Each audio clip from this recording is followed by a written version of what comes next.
in the bottom right with that nice all-in last game. He is So Dear.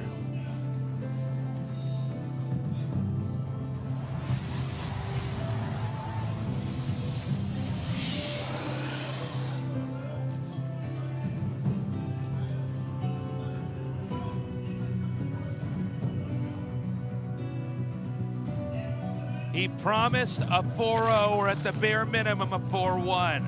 Can he do that today? SK Telecom T1, SoO. Well, he better, or he's a liar. He's a liar? Is that what he is? Yeah. All right. Here we are, Tasteless Akalon.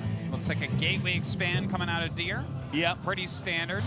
For this map especially. Yeah, certainly. It's going to take a little bit to see exactly what these guys want to do, though. You know, the openings to this matchup are, well, you know, they kind of counter each other. There's a lot of mind gaming and metagaming that can go on.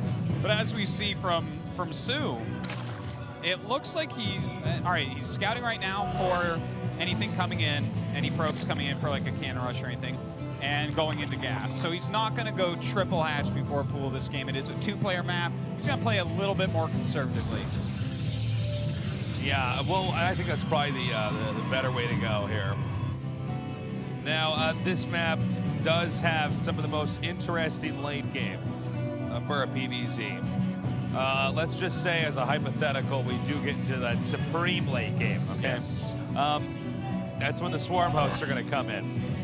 You can use the swarm host to basically control the bottom left and upper right side of the map here.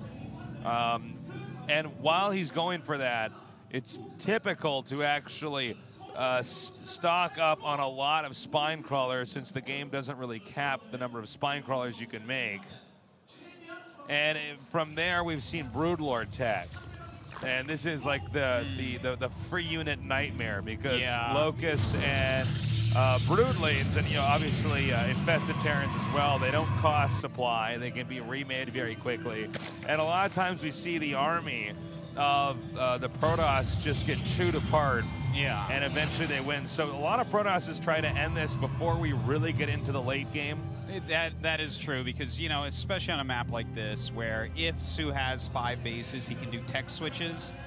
I mean, the 4 different real endgame compositions that Zerg has, they have just a very standard Swarm Host composition, they have a Swarm Host Broodlord composition, they have a Mutalist composition, and they have an Ultralist composition. And those 4 require completely different unit sets from Protoss. So if they don't end it before you have one of those and enough money to remax instantly on another one, then it becomes extremely difficult to kill them off. Yeah, it's very true.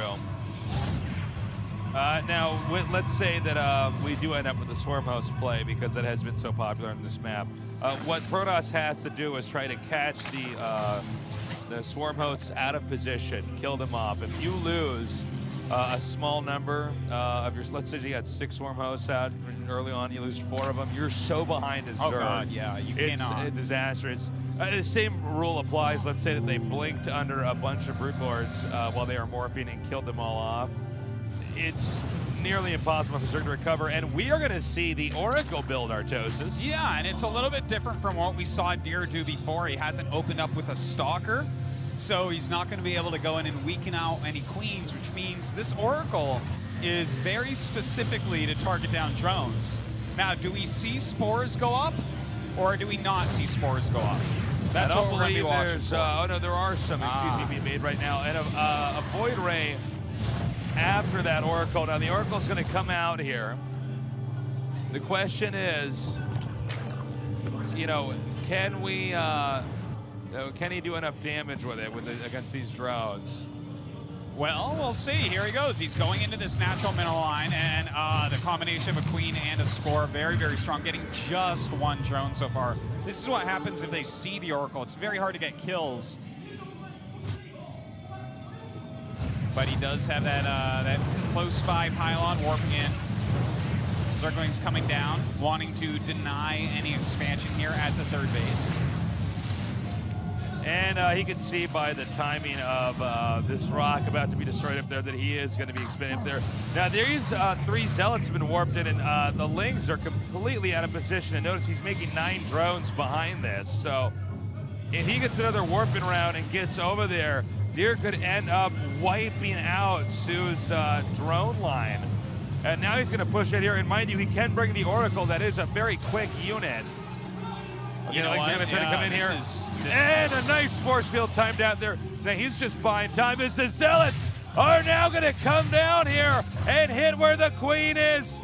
Nothing here to defend.